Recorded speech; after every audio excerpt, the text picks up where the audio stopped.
¿Cuál debería ser el patrimonio neto de las personas acorde a su edad? ¿Sabrías si estás por debajo o por encima de la media? Esto puede variar drásticamente dependiendo del lugar del mundo en donde se hagan estas preguntas. No es lo mismo vivir y trabajar en México que en España o Luxemburgo o Estados Unidos.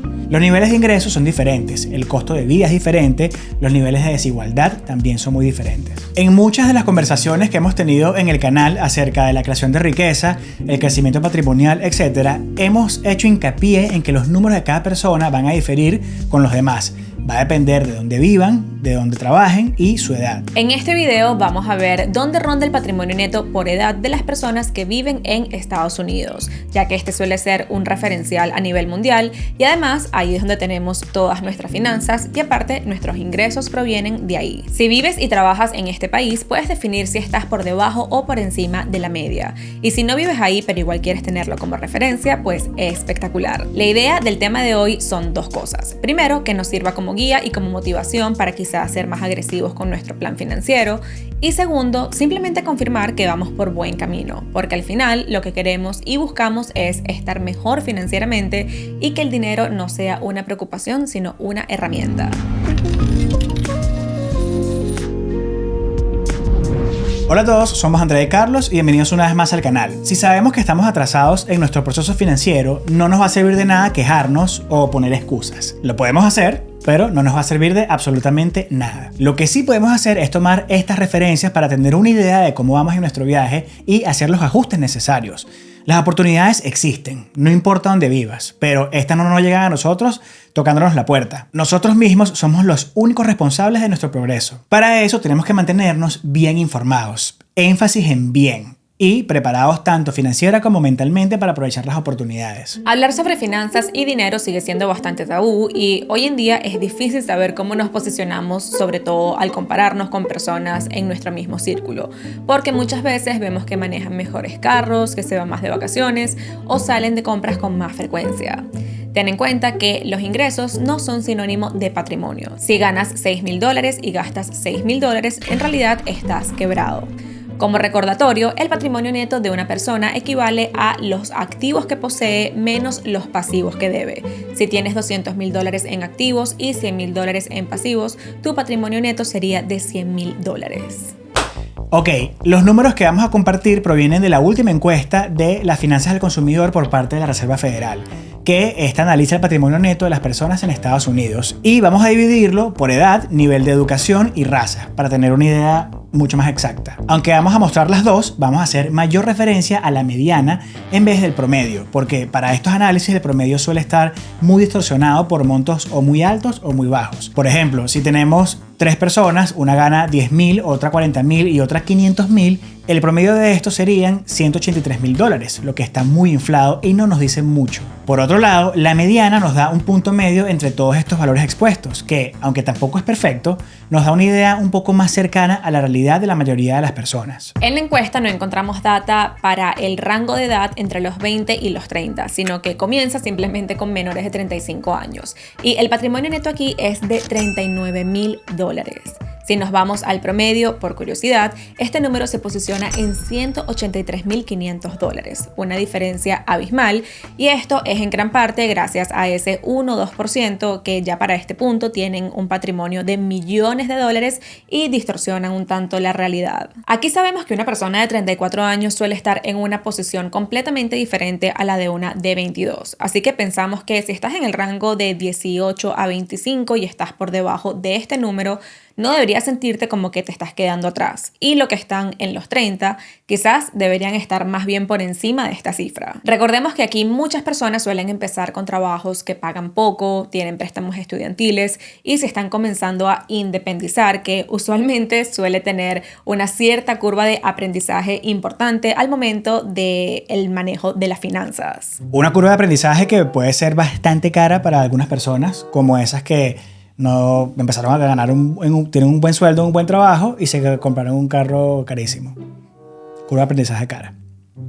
Así es, no puedo estar más de acuerdo. Y esta es la etapa clave, en nuestra opinión, para crear buenos hábitos financieros que nos van a ayudar a construir riqueza el resto de nuestra vida. Esto es, llevar un control de nuestros gastos, tener una tasa de ahorro automatizada del 10 al 15% de nuestros ingresos, comenzar a construir créditos sin caer en deuda e invertir para el retiro y más. Si estás en este rango de edad, nos atrevemos a decir que estás en el punto más importante que va a definir el rumbo de tu viaje financiero. Ahora, en el rango de 35 a 44 años, el brinco que se da es grandísimo. El patrimonio neto se posiciona en $135,600 y esto tiene todo el sentido. Más o menos en nuestros 30 es que comienza el crecimiento en nuestro nivel de ingreso y esto suele continuar hasta los 50.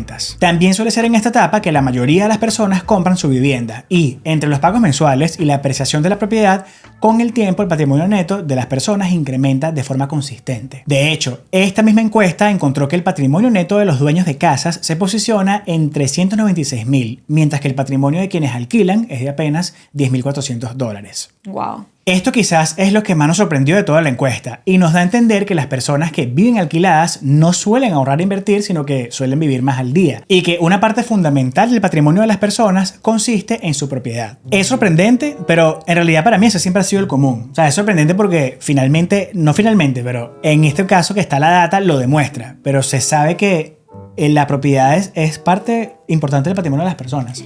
Pero para mí es muy sorprendente porque primero demuestra que es una gran parte de su patrimonio neto, es decir, que quizás las personas no están ahorrando e invirtiendo más allá fuera de su propiedad. Cierto. Y quienes alquilan tampoco ni ahorran ni invierten. También me sorprende mucho porque hoy en día se escucha mucho de vive toda tu vida alquilado y más bien ahorra por afuera e invierte. Pero yo creo que al final tener una propiedad siempre va a ser una buena decisión. Yo no creo que el error sea comprar o no comprar, sino comprar mal. O sea, comprar algo que quizás no puedes costear. Ahí es donde está el error, correcto. Nosotros siempre hemos sido proponentes de comprar, especialmente si sabemos que vamos a vivir ahí por lo menos 5 años y no nos volvemos locos con la propiedad que estamos comprando para así poder tener la capacidad de ahorrar e invertir en paralelo y así construir riqueza de forma más efectiva. ¿Y a qué nos estamos refiriendo con no volverse locos con la propiedad? Pues esto es no comprar una demasiado costosa, que requiera el 50% o más de nuestro ingreso para tenerla y mantenerla. Esa simple decisión nos pone en una desventaja automática. Idealmente, el costo de la vivienda no debería pasar de alrededor del 30% de nuestros ingresos. Y por cierto, el patrimonio promedio en este rango de edad es de $549,600. Ya aquí sí se comienza a ver personas con patrimonio netos de varios millones. Ahora, las personas en el grupo entre 45 y 54 años se posicionan con un patrimonio neto de $247,200. Si vemos el promedio, esto es nada más y nada menos que $975,800. Pensamos que $247,000 es algo súper realista para este rango de edad y creemos que podría ser incluso hasta más. Ya se debería tener un equity o un capital considerable en nuestra propiedad, posiblemente se compró una segunda como inversión, las cuentas de retiro ya deberían tener su buena cantidad y además aquí las personas están prácticamente en el pico de su carrera profesional y potencialmente también de sus ingresos. Ahora, hablando más sobre el promedio, que es de casi $1 millón, si te digo la verdad, me parece alto, pero no me parece del todo descabellado. Pienso que una persona con un buen ingreso durante su carrera, que planificó para su futuro, a este punto, entre sus cuentas de retiro y propiedades, puede tener un patrimonio entre $500,000 y $1 millón, sobre todo si comenzó 10, 15 años atrás. Es lo que te iba a decir. Pero si nos guiamos por la mediana, en definitiva, creo que sería el rango mínimo al que deberíamos apuntar para esta edad, porque ya nos quedarían unos 10, 15 años de vida productiva y podemos pisar el acelerador, pero tenemos que ponernos las pilas. Otra cosa, sin duda el riesgo más grande que puede destruir las finanzas en este rango es la deuda. El enemigo siempre va a ser arrastrar una deuda mala, pero en este rango es un deal breaker inminente. Estas son deudas con intereses altos como préstamos personales o rotativas como deudas en tarjetas de crédito, que como ya sabemos suele ser la peor de todas. Luego el rango de entre 55 y 64 años se posiciona en $364,500, que es un 47% 20% más que el grupo anterior. Hago referencia a esto porque es el crecimiento menos agresivo que hemos visto hasta ahora. El brinco de 35-44 a 45-54 fue de más de 80% y de menos de 35 a 35-44 fue de 247%. Aunque esto suele llamar la atención, es perfectamente entendible, porque usualmente las personas en el rango anterior de 45-55 suelen tener hijos yendo a la universidad y pensaría que es normal que se ralentice el proceso de generación de riqueza, porque esto suele ser muy caro, al menos en Estados Unidos, especialmente si no se programó desde el inicio o hacen falta fondos adicionales para ello. De igual manera, un crecimiento del 47% es bastante considerable. Sí, sí, total. Otra cosa es, como mencionó Andrea, el tema de la deuda tóxica juega un papel muy significativo en estos rangos de edades, porque tenemos tantas cosas pasando al mismo tiempo, tantos movimientos de nuestras finanzas, preocupaciones incluso, que se puede volver una solución simple endeudarse, sobre todo con tarjetas de crédito, que es el acceso más fácil a la deuda que tenemos, pero la más cara y la más tóxica porque es la que se acumula. Si es tu caso, que tienes demasiadas deudas en tarjetas de crédito, abajo te dejamos algunos videos que estamos hablando sobre ese tema. Ahora, por parte del promedio, aquí ya estamos en $1.567.000, que sí es alto, pero tampoco me parece descabellado comparado con el promedio anterior, sobre todo porque a medida que nuestras inversiones van creciendo, ese mismo crecimiento se vuelve más relevante con el pasar del tiempo. Y de esto ya sí lo hemos hablado muchísimas veces en el canal. Bueno, lo hemos hablado y lo hemos demostrado también. El penúltimo grupo, cuyas edades son entre 65 a 74 años, es donde vemos el pico del patrimonio.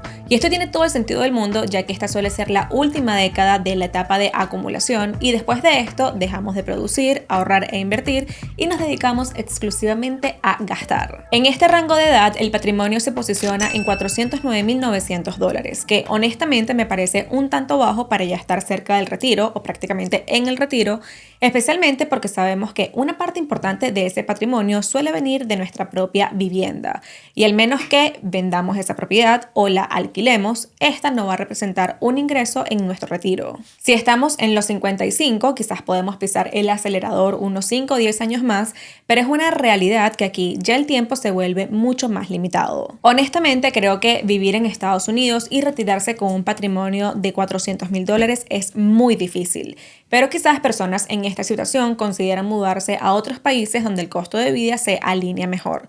De hecho, eso es algo muy común hoy en día y estos países suelen ser lugares como México, Colombia, Ecuador, Portugal y España o Grecia, donde podemos vivir con un ingreso de $2.000 a $3.000 al mes y estar súper bien. En este grupo, el patrimonio promedio es de $1.794.600, que sin duda es mucho más favorable, mucho más cómodo y nos da muchísimas más posibilidades. Pero sabemos que es una realidad que está un tanto inflado y pocas personas llegan a esa edad con un patrimonio de esa magnitud.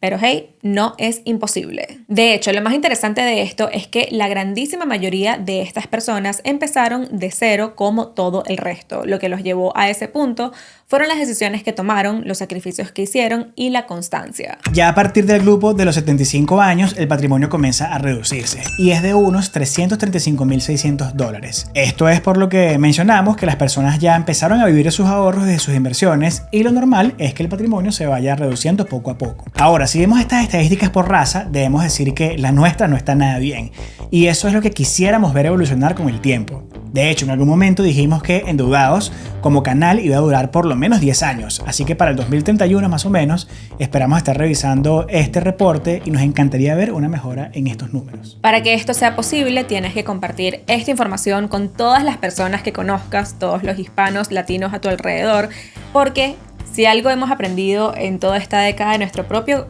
viaje financiero es que el conocimiento es poder. Posiblemente la mayoría crea que la raza que está a un mejor nivel de patrimonio es el propio estadounidense blanco, que en nuestro dialecto común solemos llamarlo los gringos, sin nada despectivo, por cierto. Pero la realidad es que no es así y nos quedamos sorprendidísimos. La mediana para este grupo es de $285.000, pero los asiáticos se posicionan con $536.000, casi el doble. ¿Qué tal? No, increíble. Y en promedio los asiáticos también llevan la delantera considerablemente con $1.826.900 versus $1.367.200. Hablando justamente de tomar mejores decisiones, hacer sacrificios y ser constantes, es conocido que la cultura asiática en general toman decisiones analíticas, menos emocionales, se sacrifican bastante y pues tienen bastante paciencia también. Y también es conocido que ahorra mucho. Correcto. Los asiáticos siempre, más bien a veces... Son medio, más bien es demasiado. Tal cual, o sea, o ahorras o eres demasiado tacaño, una de Sí. dos. Y ellos quizás se van más por ese lado. Bueno, la Pero data bueno, lo este es el demuestra ahora. resultado. Exacto. Sí. Ahora, los hispanos o latinos están muy atrás con una mediana de tan solo $61.600 y un promedio de $227.500. Sabemos que hay muchas razones para esto, como que, por ejemplo, solemos tener trabajos mucho más informales y que pagan menos, donde quizás ni siquiera tenemos beneficios u oportunidades de ahorro e inversión para el retiro. Y en paralelo, ni se nos pasa por la cabeza pensar en eso cuando lo que pensamos es en producir para mantenernos al día y ayudar a la familia, posiblemente en nuestro país de origen. Esa es la realidad de una grandísima cantidad de latinos e hispanos en Estados Unidos, y por eso enfatizamos tanto la educación financiera. Como dijo Carlos al comienzo, para eso tenemos que mantenernos bien informados. Aunque tu trabajo actual no te ofrezca un 401k o algo similar, el simple hecho de educarse financieramente y tomar ciertas acciones va a hacer toda la diferencia. Acciones como ahorrar en una cuenta de ahorros de alto rendimiento, armar nuestro fondo de seguridad, invertir aunque sea unos $250 a $300 mensuales a través de una Roth IRA para nuestro retiro, familiarizarnos con la tecnología y aprovechar todas las herramientas a nuestra disposición que nos puedan ayudar a ahorrar dinero y llevar control de nuestros gastos. Estas son cosas que hoy son una simple acción, pero que de aquí a 5, 10, 15 años hacen una diferencia. Sabemos que en nuestra cultura solemos ayudar a los demás por encima de nosotros, pero la realidad es que no podemos priorizar ayudar a los demás si no nos ayudamos a nosotros mismos. No es egoísmo, tu prioridad tienes que ser tú. Y tus hijos, por supuesto, si los tienes. En las finanzas se aplica la regla de la máscara de oxígeno de los aviones. Tienes que ponértela tú primero antes de ayudar a los demás a ponérsela. Y por último están los africanos americanos con un patrimonio de tan solo $44.900 o un promedio de $211.500. Si bien es menor, no hay tanta diferencia con los hispanos. Ahora, si vemos las estadísticas por nivel de educación, podemos apreciar que la diferencia es masiva. Las 10 personas que no se graduaron de colegio o high school se posicionan en $38.100. Quienes se graduaron del colegio están en $106.800. Quienes fueron a la universidad pero no se graduaron están en $135.600 y quienes tienen un título universitario están en $464.600. Es una diferencia abismal, y eso que nosotros no somos pro universidad como requerimiento para el éxito ni laboral ni financiero. Por supuesto, con las excepciones obvias tipo medicina, derecho, odontología, ingeniería, etc. Pero de verdad me asombra la diferencia, y creo que la mayor lección aquí es que si vas a ir a la universidad, termínala, porque la diferencia entre graduarse del colegio y haber ido parcialmente a la universidad es prácticamente nula. Cuéntanos en los comentarios qué te parecieron estos números, y si vives en Estados Unidos, cómo te comparas. Si te gustó este video, no te olvides de dejarnos tu like y suscribirte al canal si aún no lo has hecho. Bye. Bye.